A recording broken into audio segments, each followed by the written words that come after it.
Angin segar investor untuk masuk ke pasar keuangan kian nyata. Bahkan, indeks harga saham gabungan terus bergerak di zona hijau dalam 5 hari beruntun.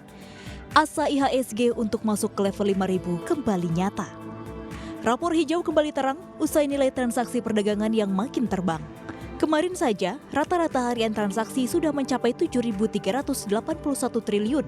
Hari ini rekor mulai terpecahkan usai perdagangan sesi pertama yang sudah menembus 6.900 triliun lebih.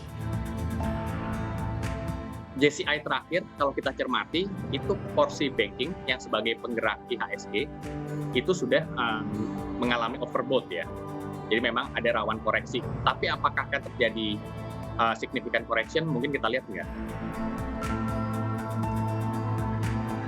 Rencana pemerintah untuk melakukan reopening ekonomi dengan protokol new normal sukses curi perhatian investor.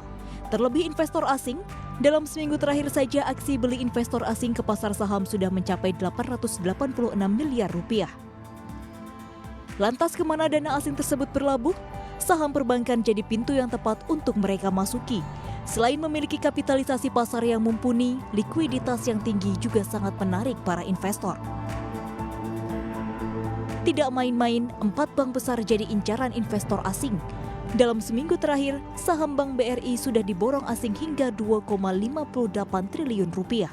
Disusul Bank BCA sebesar 638 miliar rupiah, Bank Permata 150 miliar rupiah, dan Bank Mandiri 135 miliar rupiah.